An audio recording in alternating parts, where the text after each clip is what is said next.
I rise in support of my honourable colleagues in the important motion that we are discussing today.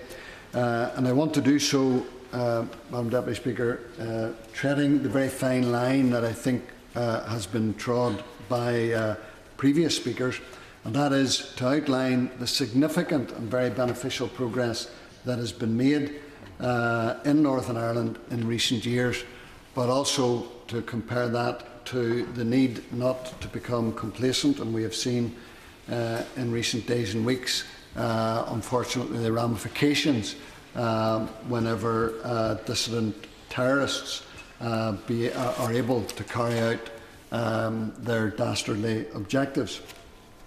And the progress that has been made, which has been alluded to both the Prime Minister's questions and on other locations today and in very recent days, is remarkable.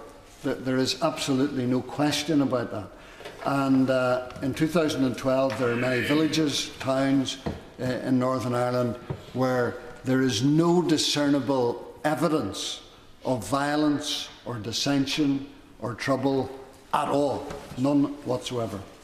And yet, as has been alluded to, unfortunately, the capacity of dissident terrorists who are now coming under the umbrella of the IRA to carry out their activities cannot and must not be underestimated.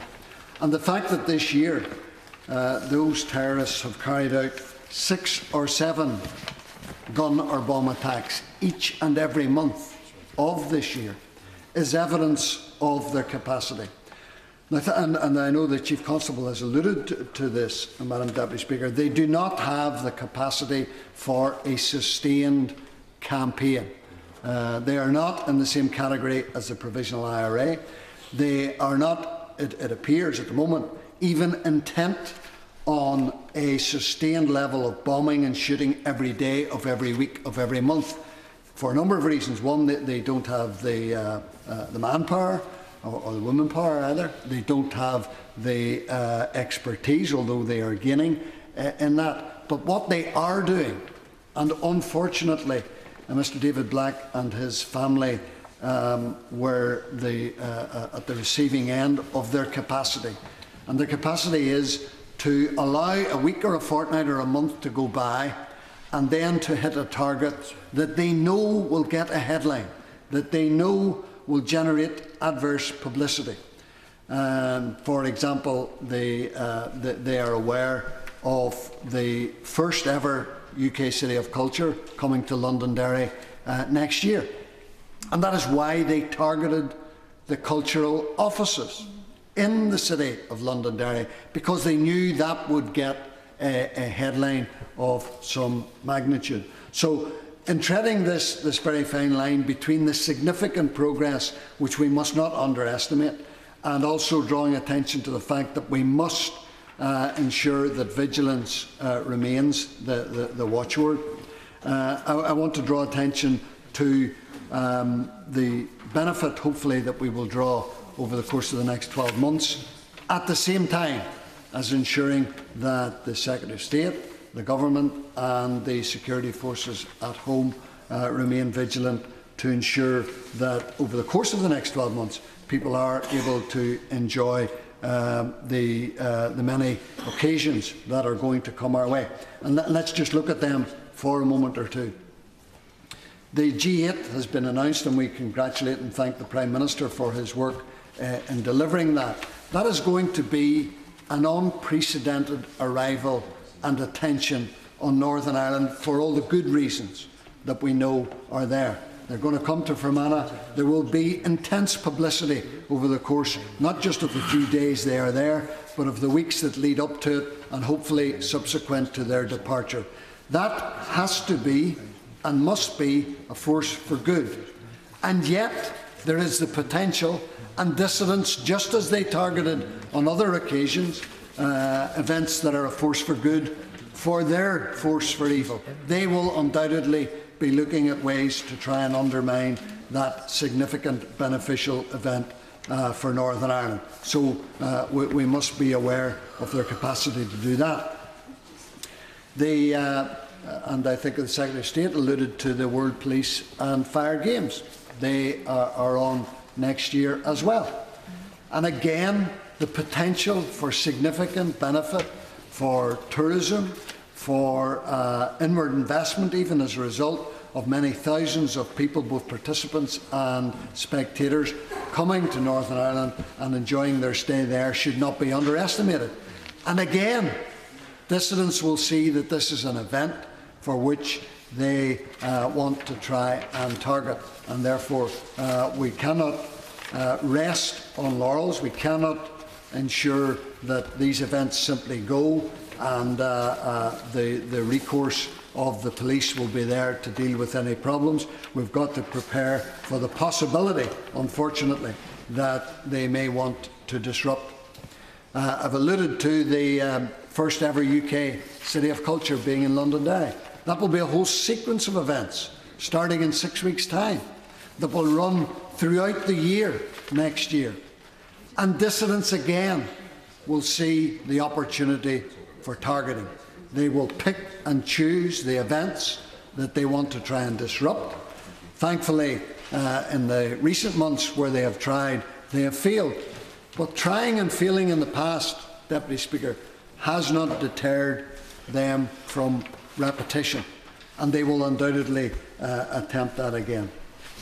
So, over the course of the next 12 to 18 months, Madam Deputy Speaker, Northern Ireland could see as much transformation again as we have seen in the past 20 years, provided we take the necessary action to ensure that those who are intent on disrupting these events are not allowed to, and provided the community rallies behind all of those events, gives them total support, ensures that there is no hiding place for anyone who will try and disrupt and attack participants. For example, last year, as the Olympic torch made its way across the United Kingdom, there was only one location where the Olympic torch, unfortunately, had to suffer a minor rerouting, and that was in Londonderry at the hands of several dozen dissident political protesters. There was no violence at the event, but the bad, negative headlines were there as a result of them targeting an event which everyone else thought was an excellent event, which everyone else thought was a tremendous event, and thousands of people were there to try and support. And that is the type of attitude that we are going to have to confront over the course of the next 14 months. The Shadow Secretary of State made a very important point about unemployment, particularly amongst young people. And it is undoubtedly the case that the dissident elements, just as the provisional IRA before them, target young people who are unemployed in an effort to say to them, the peace process has brought you nothing. It has not benefited you in the form of employment.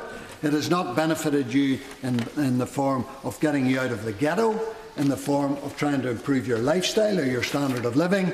Therefore, come and join us to try and finish the job that the Provost started and couldn't finish. That's the message in different ways that dissidents sell to young people who are unemployed. Young people who, in many cases, are following generations of other unemployment.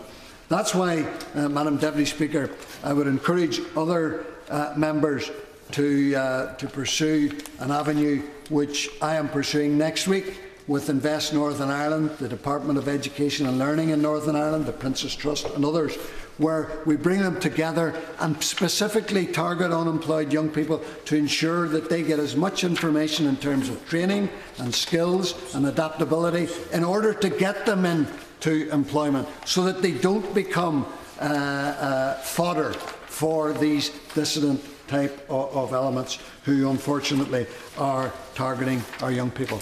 I want to close, Madam Deputy Speaker, with the issue of personal protection weapons and the home protection scheme that has been alluded to by a number of people.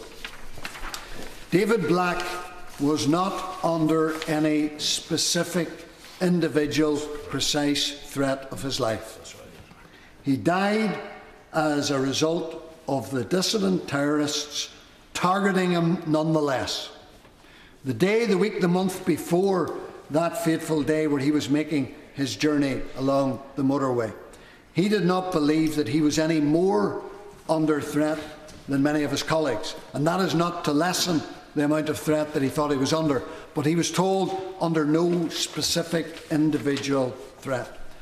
That means, Madam Deputy Speaker, that there are hundreds of individuals, both serving members of the police and prison service and former members of the police and prison service and the UDR and Royal Irish, who, because of where they live now and because of the job that they do now, feel themselves to be under a certain type of threat.